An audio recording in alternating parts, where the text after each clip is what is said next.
Assalamualaikum warahmatullahi wabarakatuh. Jamaah salat subuh yang dimuliakan Allah Ta'ala, marilah kita lanjutkan pembacaan hadis Fadilatus Shadaqah bab anjuran zuhud dan qanaah. Masih berada di hadis yang kemarin dengan lanjutan penjelasannya. A'udzubillahi minasyaitonir rajim. An Abi Hurairah radhiyallahu anhu qala qala Rasulullah sallallahu alaihi wasallam inna Allah ta'ala yaqulu ya ibna Adam tafarragh li'ibadati amla sadraka ghina fa asudda faqraka fa illa taf'al malatu sadraka sughla wa lam asudda faqraka. Rawahu Ahmad wa Ibnu Majah. Dari Abu Hurairah radhiyallahu anhu berkata, Rasulullah sallallahu alaihi wasallam bersabda, Allah Subhanahu wa taala berfirman, hai anak Adam, sibukkanlah waktumu untuk beribadah kepadaku. Niscaya aku akan memberikan kekayaan di hatimu dan aku akan menghilangkan kemiskinan darimu. Jika tidak, aku akan memasukkan dalam dirimu kesibukan, sedangkan aku tidak akan menghilangkan kemiskinanmu. Hadis riwayat Ahmad dan Ibnu Majah. Keterangan lanjutannya sebagai berikut.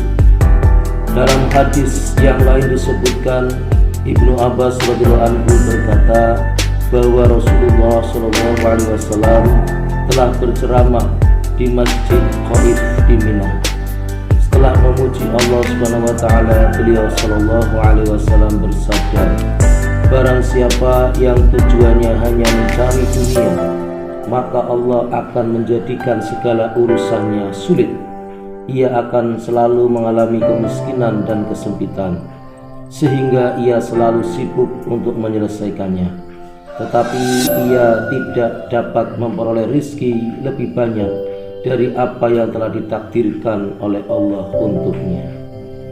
Abu Dzar radhiyallahu anhu meriwayatkan sabda Rasulullah sallallahu alaihi wasallam, barang siapa yang menyibukkan dirinya untuk dunia, maka Allah tidak ada hubungan dengannya. Dan barang siapa yang tidak memikirkan kebaikan orang-orang Islam, maka Allah Subhanahu wa taala tidak ada hubungan dengannya. Anas radhiyallahu anhu berkata bahwa Rasulullah sallallahu alaihi wasallam bersabda, ada 4 perkara yang merupakan tanda-tanda kemalangan nasib. Yang pertama, mata yang kering, tidak pernah menangis karena takut kepada Allah. Yang kedua, hati yang keras, tidak memperdulikan akhirat, tidak menaruh belas kasihan kepada orang lain, dan hatinya selalu tidak lembut. Yang ketiga, panjang angan-angan. Yang keempat, tamak dan loba kepada dunia. Suatu ketika Abu Darda radhiyallahu anhu memberi peringatan, wahai manusia, apakah yang telah terjadi pada diri kalian? Aku melihat jumlah ulama di kalangan kalian semakin berkurang karena wafat. Orang-orang jahil di kalangan kalian tidak mempelajari ilmu. Belajarlah ilmu sebelum semua ulama meninggal dunia. Ilmu akan berakhir dengan meninggalnya mereka. Aku melihat kalian sangat tamak untuk mengumpulkan apa yang telah menjadi tanggung jawab Allah, yaitu rizki kalian. Dan kalian mengabaikan apa yang menjadi tanggung jawab kalian, yaitu ilmu dan amal di hadapan Allah. Aku melihat orang-orang paling jahat di kalangan kalian adalah orang-orang yang menganggap zakat sebagai cukai dan menunaikan sholat tidak tepat pada waktunya, serta tidak memperdulikan membaca Al-Quran. Diambil dalam kitab Tanbihul Ghafilin. Demikianlah apa yang kita dengarkan dari hadis tentang pentingnya kita senantiasa menyibukkan waktu kita untuk beribadah kepada Allah Subhanahu wa taala, karena sungguhnya kita diciptakan oleh Allah taala adalah tidak lain untuk beribadah kepadanya. Dan apabila semua urusan, sudah kita serahkan kepada Allah Subhanahu wa taala karena kita sibuk beribadah kepadanya, sesungguhnya segala keperluan kita pasti akan dicukupkan oleh Allah Subhanahu wa taala.